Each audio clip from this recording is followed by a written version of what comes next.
उदयपुर में दो समुदाय विशेष के लोग एक नॉट सो समुदाय विशेष के व्यक्ति की दुकान में गए और जैसे ही उन दोनों समुदाय विशेष के लोगों ने उस नॉट सो समुदाय विशेष के व्यक्ति को देखा, वैसे ही वो डर गए और अपने डर को दूर करने के लिए आत्मरक्षा में उन्होंने कन्हैया लाल को गुस्ताखे नबी वाली सजा दे दी। 10 दिन पहले से पुलिस को कंप्लेंट लिखवा रखी थी कन्हैया लाल ने कि मुझे इस प्रकार से धमकियां मिल रही हैं क्योंकि मैंने नूपुर को सपोर्ट किया है व्हाट्सएप पर पुलिस ने कुछ नहीं किया। जिस स्थान पर यह घटना हुई वहां सभी दुकानें जो थी वो हिंदुओं की थी और वहां पर 10-12 लोग आसपास खड़े भी हुए थे, परंतु जैसे ही कन्हैया लाल के साथ ये सब कुछ होने लगा वैसे ही सभी लोग वहां से भाग गए। हाँ, एक ईश्वर सिंह जी थे जिन्होंने साहस दिखाया और कन्हैया लाल की हेल्प के लिए पहुंचे। अब ईश्वर सिंह भी अपने जीवन के लिए हॉस्पिटल में जूझ रहे हैं। इसी मुद्दे पर कुछ फैक्ट्स रखते हुए आपको बातें बताएंगे।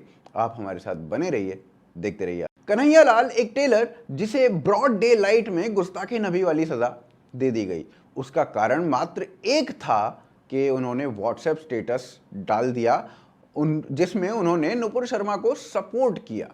और बस फिर क्या था, फिर वही हुआ जो Kamlesh Tiwari, Charlie Hebdo, Samuel Paty, Kishan Bharwad इत्यादि इत्यादि इत्यादि इत्यादि इत्यादि के साथ हुआ। देश हो, विदेश हो, गांव हो, नगर हो, ये तो होता ही रहता है। और पूरे विषय पर कांग्रेस ने मोदी को लपेट लिया और राजस्थान के सीएम ने बयान दिया। यही सेम बयान वो करौली वायलेंस पर, जोधपुर वायलेंस पर और आज देते ही रहे। मैं समझता हूँ कि माहौल ठीक करने की आवश्यकता नहीं है। पूरे देश के अंदर तनाव का माहौल बन गया है। मैं बार बार बोलता हूँ मोदी जी को, अमित शाह जी को, आप क्यों नहीं पूरे देश को एड्रेस करें। जिस रूप में इन्होंने ये घिनौना काम किया है, प्रधानमंत्री को चाहिए आगे आगे नेशन को संबोधित करे,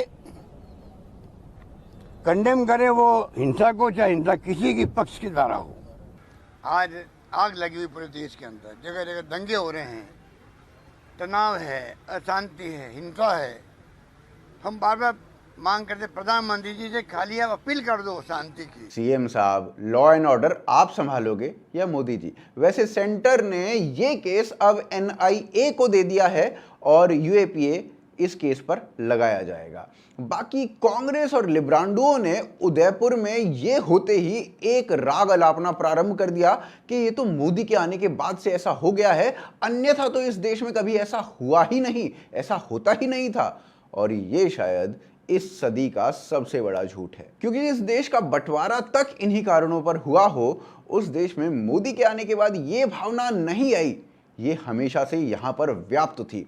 हिंदू भगवानों को गालियां देती, उनका उपहास करती 3 पुस्तकें, कृष्ण तेरी गीता को जलाना होगा, सीता का छिनाला और 20वीं शताब्दी का महर्षि, इन तीनों को पब्लिश किया गया 1920 के दशक में।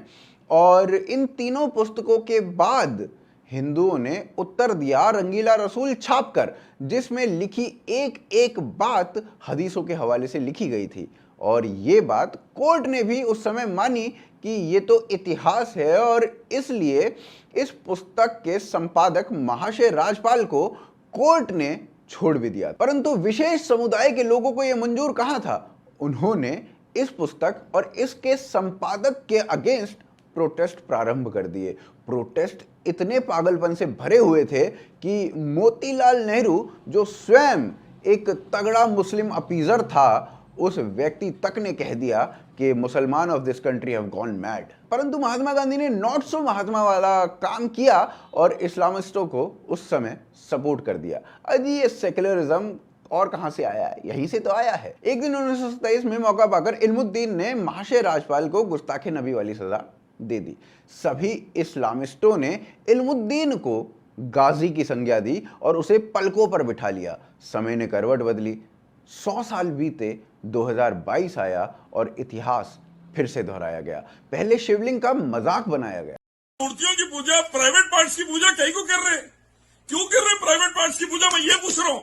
वेदा गीता के अगेंस्ट जाके, श्री राम श्री कृष्णा के खिलाफ जाके प्राइवेट पार्ट्स की पूजा क्यों? तुम्हारे प्राइवेट पार्ट से क्या लेना देना है लोगों को?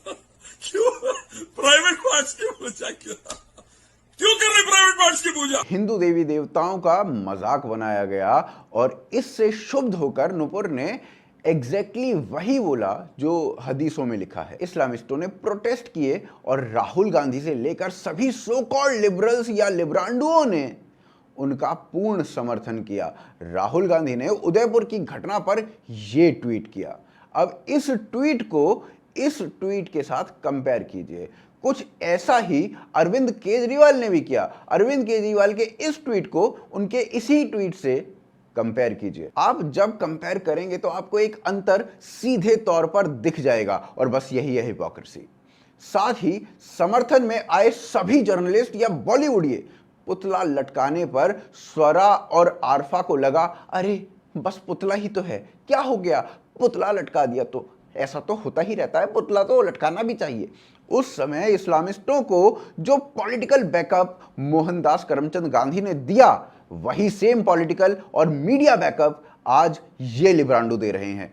यहां तक कि स्टडी आईक्यू वाला ये चिमकांडी, जो स्टडी आईक्यू का को फाउंडर है, ये इस तरीके से सपोर्ट कर रहा है। कह रहा है ये जो सब करता है वो ना अल्लाह का है ना राम का है। हाँ सही बात है, गौतम बुद्ध का नाम लेके इसने ऐसा किया होगा। 1920 के दशक से 2020 के दशक को 100 वर्ष बीत चुके हैं, बदला क्या? कुछ भी तो नहीं।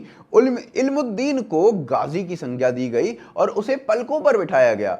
इन दिनों इन दोनों के इस कृत्य पर देश के इस्लामिस्टों को, जो आपके, जी हाँ आपके घर के आसपास रहते हैं, उन्होंने कुछ इस प्रकार से सेलिब्रेट किया। पुलिस जब इन दोनों को अरेस्ट करने गई तो पुलिस के ऊपर उनकी गली के लोगों ने पथराव कर दिया, पत्थर फेंके। अब इससे अधिक सपोर्ट क्या ही कोई मांगेगा, बताइए। ये पूरा किस्सा जुबैर की एक पोस्ट के बाद प्रारंभ हुआ। उस जुबैर की पोस्ट से जिसने स्वयं हनुमान से लेकर राम तक सबका उपहास किया, और जब उस सब के लिए उसे अरेस्ट किया गया, तब फ्री स्पीच की डिमांड करते हुए लिब्रांडू आई स्टैंड विद जुबैर चिल्लाने लगे। पर नुपुर शर्मा को फ्री स्पीच की अनुमति नहीं है। नुपुर कुछ बोले तो स्वरा को लज्जा आ जाती है, और कमाल की बात यह है कि स्वरा तक को लज्जा आ जाती। परंतु यहां पर प्रश्न केवल एक, जुबैर जो फैक्ट चेकर है, उसने आज तक जो नुपुर ने बोला उसकी सत्यता की जांच क्यों नहीं की, उसका फैक्ट चेक क्यों नहीं किया? क्यों नहीं ऑल्ड न्यूज ये कहता कि नुपुर ने जो बोला वो साफ साफ सीधे शब्दों में हदीसों में लिखा गया था, और उसी बात को जाकिर नायक भी मानता है। She was married to the Prophet at the age of 6 and the marriage was consummated at the age of 9. Now there are many. इस सब के बाद बात केवल एक कि इस देश से अपीजमेंट और खास तौर पर इस्लामिक अपीजमेंट समाप्त होनी चाहिए, नहीं तो ये देश शायद रहने लायक नहीं बचेगा।